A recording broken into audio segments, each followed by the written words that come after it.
Psoriasis diagnose होते ही almost हर patient एक सवाल पूछता है, डॉक्टर क्या ये जेनेटिक है?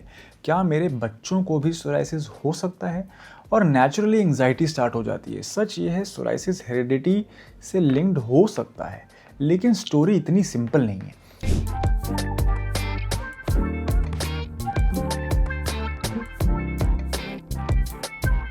सबसे पहले समझिए हेरिडिटरी का मतलब क्या होता है। हेरिडिटरी का मतलब होता है जीन्स पेरेंट्स से चिल्ड्रन तक पास होना। सोराइसिस एक जेनेटिकली प्री डिस्पोज बीमारी है। इसका मतलब है जीन्स रिस्क बढ़ाते हैं लेकिन डिजीज गारंटी नहीं करते। सोराइसिस डेवलप होने के लिए जीन्स के साथ साथ एनवायरमेंटल ट्रिगर, लाइफस्टाइल ट्रिगर भी ज़रूरी होते हैं। इसलिए सोराइसिस एक प्योरली जेनेटिक डिजीज नहीं मानी जाती है ना।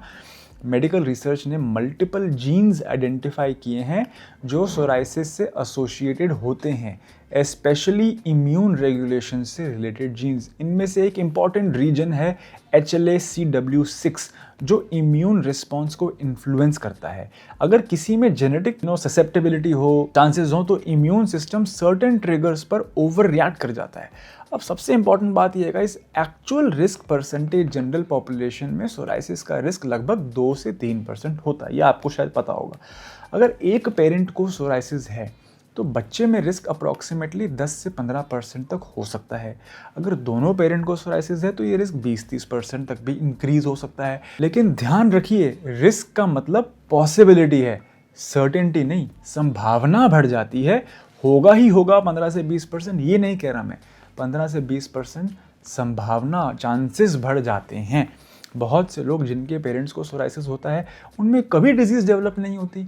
अक्सर लोग कहते हैं मेरे फैमिली में सिर्फ मुझे सोराइसिस है।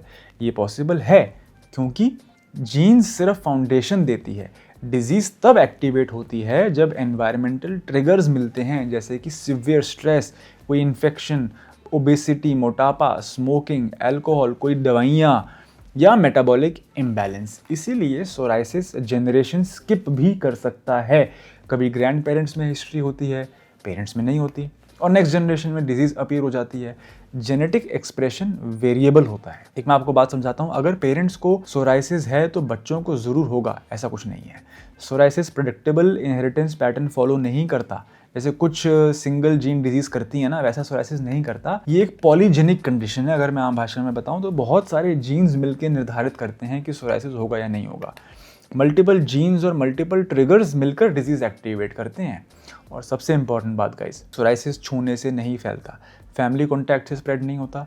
तो इसका प्रैक्टिकल मतलब क्या है? अगर आपको सोराइसिस है तो पैनिक करने की ज़रूरत नहीं है। Early awareness, healthy lifestyle, weight control, stress management, ये सब फ्यूचर रिस्क को सिग्निफिकेंटली रिड्यूस कर सकते हैं। चिल्ड्रन में रूटीन स्क्रीनिंग की ज़रूरत नहीं होती जब तक सिम्टम ना दिखें। प्रिवेंटिव फोकस करें आप लाइफस्टाइल पर, ना कि टेस्टिंग कराने पर। फाइनल मैसेज ये है कि सोराइसिस हेरिडिटरी हो सकता है लेकिन गारंटीड जेनेटिक डेस्टिनी नहीं है। रिस्क परसेंटेज प्रोबेबिलिटी बताता है, फेट नहीं।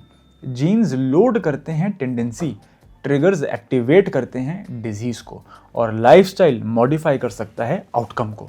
अगर आप फैमिली प्लानिंग के टाइम कंफ्यूज्ड हैं या अपने चिल्ड्रन को के रिस्क को लेकर एंग्शियस हैं तो कमेंट करें सोराइसिस जेनेटिक्स। हम आपको एक्सप्लेन करेंगे कि आपके केस के हिसाब से एक्चुअल रिस्क क्या है और कौन से प्रिकॉशंस प्रैक्टिकल हैं। मेरा नाम है डॉक्टर सम्यक धवन, मैं एक MBBS डॉक्टर हूँ काया क्लिनिक पे। आप देख रहे हैं सोराइसिस ट्रीटमेंट इंडिया।